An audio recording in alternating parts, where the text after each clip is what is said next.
Hey, and welcome back to another monthly market update. My name is Mitch Hardy from LethbridgeRealEstate.com, and today we're going to be looking back at last month and what the real estate market is doing.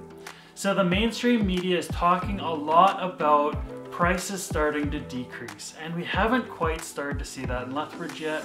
However, we have started to see them fluctuate and maybe slide just a tiny amount. But what we have seen is days on market starting to consistently rise. And so in September of 2022, we saw 107 sold listings for an average sales price of $370,000. Average days on market for those listings was up to 57.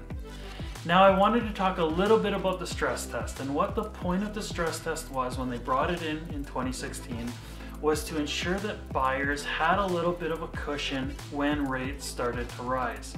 Now we've started to see rates rise. And so how that original stress test was structured is you had to qualify at the higher of these two things, 5.25% or the available rate plus 2%.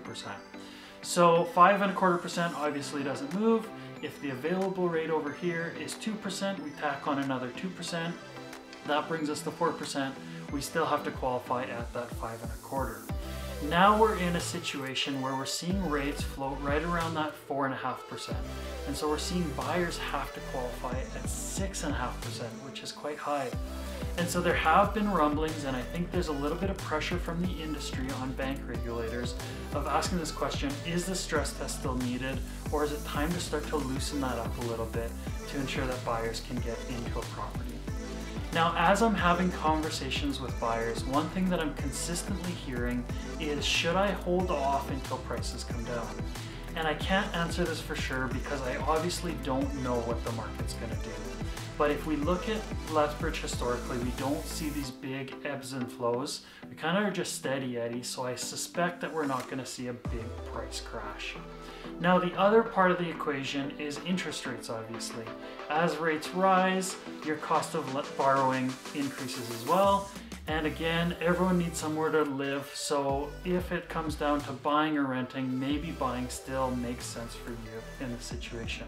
I want to sit down with you guys and go through your situation personally to figure out what's really best for you. And so what I see my job as is really just educating you and giving you all the options so that you can make an educated decision. Comment down below, email me, text me, and we can set it up. I hope to talk to you soon.